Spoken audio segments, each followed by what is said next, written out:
तो दोस्तों, पौधे क्यों खुश्क हो जाते हैं, टहनियाँ क्यों खुश्क हो जाती हैं, इसकी वजह क्या है, इसके पीछे हमारी गलतियाँ क्या होती हैं। पौधे आपके ग्रोथ तो शुरू में कर रहे होते हैं, लेकिन फिर बाद में धीरे धीरे वो ड्राई होना शुरू कर देते हैं और बिल आखिर जितनी भी शाखें होती हैं, टहनियाँ होती हैं, वो खाली हो जाती हैं। पत्ते पीले होकर गिरना शुरू कर देते हैं और आपका मुकम्मल पौधा धीरे धीरे ड्राई होकर मर जाता है। तो आखिर इसके पीछे कौन सी ऐसी रीज़न है जिससे हमारा पौधा ख़राब होता है, ऐसी कौन सी गलतियां हम करते हैं जिससे हमारा पौधा ख़राब होता है।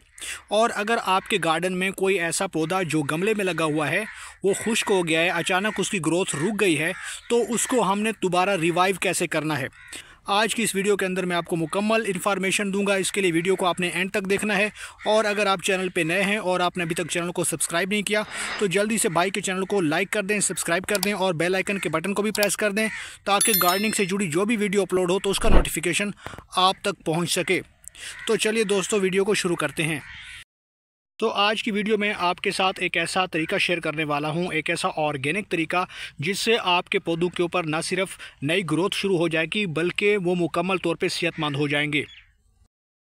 तो जो सबसे कॉमन गलती आप करते हैं वो है मिट्टी को लेकर। जो पॉटिंग साइल होती है, जिस गमले में आपने पौधे को शिफ्ट करना होता है, उसके लिए आप मिट्टी अच्छे से तैयार नहीं करते। तो अच्छे तरीके से जब तक आप मिट्टी को तैयार नहीं करेंगे किसी भी पौधे के लिए, चाहे वो फ्लावरिंग प्लांट है या वेजिटेबल प्लांट है या कोई भी पौधा है, तो उसके लिए ज़रूरी है कि आप मिट्टी को अच्छे से तैयार करें। तो सबसे पहले मिट्टी आपकी अच्छी होनी चाहिए। पौधे के लिए मिट्टी जब तक बेहतर नहीं होगी, पौधा आपको रिस्पांस नहीं देगा, पौधा अच्छे से ग्रो नहीं करेगा। तो आपने मिट्टी कैसे तैयार करनी है, तो आप जब भी कोई पौधा किसी भी गमले में शिफ्ट कर रहे हैं या ग्रो बैग में, तो उसके लिए आपने अच्छे से मिट्टी को तैयार कर लेना है।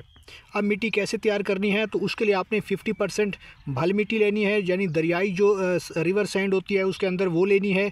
और साथ में जो है आपके पास अगर कोकोपीट है तो वो आप मिक्स कर सकते हैं। इसके अलावा रेत भी आप चाहें तो वो भी मिक्स कर सकते हैं। और उसमें कम से कम 30 to 40% जो है कोई भी आप कंपोस्ट उसमें मिला सकते हैं, चाहे वो आपके पास काउ डंग कंपोस्ट है या फिर वर्मी कंपोस्ट है या फिर लीफ कंपोस्ट है। तो इनमें से कोई भी आप ऑर्गेनिक जो कंपोस्ट है वो आप यूज़ कर सकते हैं। अब इससे क्या होगा कि मिट्टी काफ़ी नरम बनेगी, भुरभुरी हो जाएगी और न्यूट्रिएंट्स रिच बनेगी। दूसरे नंबर पर जो कॉमन मिस्टेक होती है दोस्तों, वो ये है कि आप पौधे को पानी ज़्यादा देते हैं या फिर पानी बहुत कम देते हैं, तब भी पौधा जो है वो ख़राब हो जाता है, उसकी ग्रोथ अच्छे से नहीं चल पाती। आप अगर ओवर वाटरिंग करते हैं, यानी कि ज़रूरत से ज़्यादा पानी देते हैं, तब भी आपका पौधा अच्छे से ग्रो नहीं करता, बल्कि उल्टा उसको नुकसान उठाना पड़ता है। वो कब नुकसान उठाता है, जब पौधे की मिट्टी के अंदर जो जड़ें होती हैं वो गलना शुरू कर देती हैं और उनमें फंगस एक्टिव हो जाता है। जब ड्रेनेज होल बंद होता है तो उससे क्या होता है कि पौधे की मिट्टी के अंदर जो है वो फंगस लगना शुरू हो जाता है, जड़ों को फंगस लग जाता है और दूसरे कीड़े आ जाते हैं या फिर दीमक आ जाती है। वो इस तरह की चीज़ें जो है वो पौधे को ख़राब करती हैं। तो आपने ओवर वाटरिंग नहीं करनी, पौधे को पानी तब दें जब उसकी ज़रूरत हो, उसकी ज़रूरत के हिसाब से आप पानी दे सकते हैं। तो दोस्तों, अब बात कर लेते हैं कि आपका पौधा अगर इन्हीं वजूहात की वजह से जो है वो ड्राई हो गया है, तो फिर आप उसको रिवाइव कैसे कर सकते हैं, उसको ठीक कैसे कर सकते हैं, मिट्टी को आप कैसे ठीक कर सकते हैं। तो उसके लिए आपने करना ये है, एक छोटा सा काम करना है। ये आप जो देख रहे हैं चीज़, ये है हल्दी पाउडर। हल्दी पाउडर आपको अपने किचन से ही मिल जाता है, कहीं ज़्यादा दूर जाने की ज़रूरत ही नहीं होती। तो इसे आप आसानी से जो है वो 1 चम्मच, 12 इंच का गमला है तो उसमें 1 चम्मच जो है वो हल्दी पाउडर का आप यूज़ कर सकते हैं। तो इस 1 चम्मच हल्दी पाउडर को हमने इसको कैसे यूज़ करना है, इसका प्रॉपर तरीका क्या है, तो आपने इसके लिए करना ये है कि सबसे पहले जो मिट्टी है इसके अंदर अच्छे से आपने गोडी कर लेनी है। गोडी से क्या होगा कि मिट्टी ऊपर से नरम हो जाती है। उसके बाद आप इसके अंदर जो भी फर्टिलाइज़र डालते हैं या ऑर्गेनिक फंजीसाइड डालते हैं तो वो फ़ौरन जो है वो जड़ों तक पहुंचना शुरू हो जाता है और जड़ों के अंदर जो भी बीमारी लगी होती है वो कंट्रोल हो जाती है। तो आपने सबसे पहले काम ये करना है कि इसको अच्छे तरीके से मिट्टी के अंदर अच्छे तरीके से किसी भी गार्डनिंग टूल से आपने इसको जो है नरम बना लेना है, गोडी कर लेनी है। इस तरह मैंने ये गोडी कर ली है।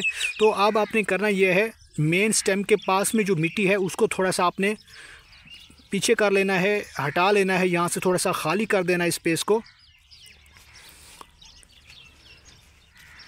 यहाँ इस तरीके से आपने, तो आप यहाँ से ये देख सकते हैं कि यहाँ पे इसकी जो जड़ें हैं वो भी नज़र आ रही हैं, रूट्स देखो साइडों से नज़र आ रहे हैं।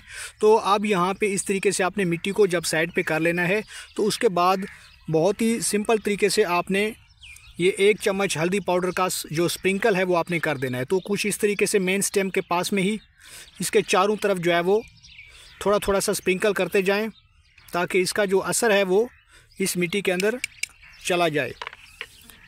अब आपने करना यह है कि इस हल्दी पाउडर के ऊपर, क्योंकि ये ऑर्गेनिक फंजीसाइड है और इसके अंदर काफ़ी ज़्यादा कैपेबिलिटी है कि कोई भी दीमक वगैरह या फंगस वगैरह जो है वो नहीं लगता, क्योंकि इसके अंदर एंटी फंगल प्रॉपर्टी मौजूद होती हैं।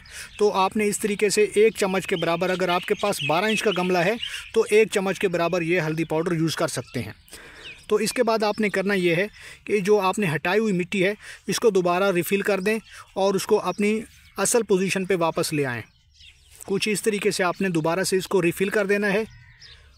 और अब इसके बाद आपने पानी नहीं देना, चंद रोज़ बाद या 2 दिन बाद आप पानी इसको दे सकते हैं।